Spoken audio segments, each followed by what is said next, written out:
وہ تمام لوگوں سے افضل ہے. اسی لیے ہمارے معاشرے میں بھی یہ بیماری عام پائی جاتی ہے. ناظرین اکرام، جب یہ فکر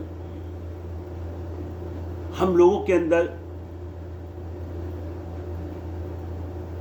گھر کر جائے تو یقیناً فساد کا دروازہ کھل جاتا ہے.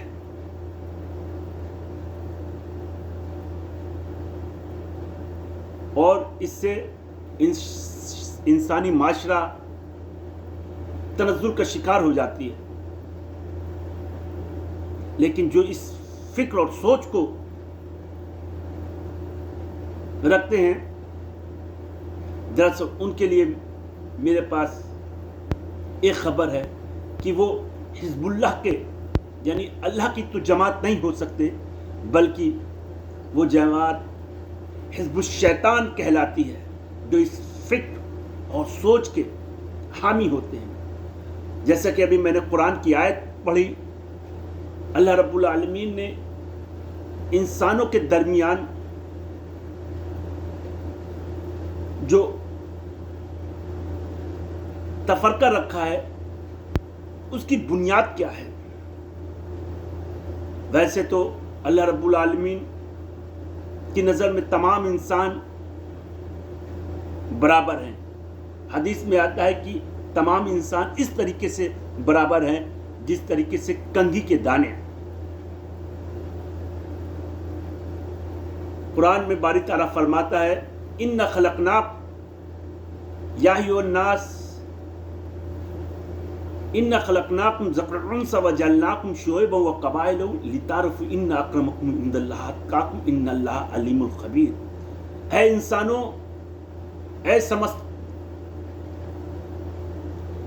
مانو جاتی کے لوگوں، ہم نے تم کو ایک جان سے یعنی ایک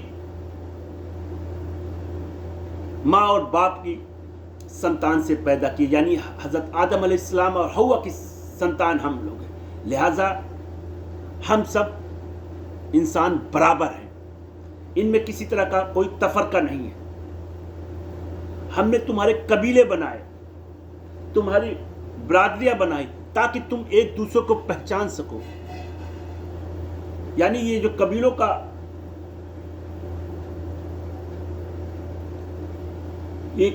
یہ جو ہے، اس کی بنیادی چیزیں ہیں ایک دوسرے کو پہچاننے کی،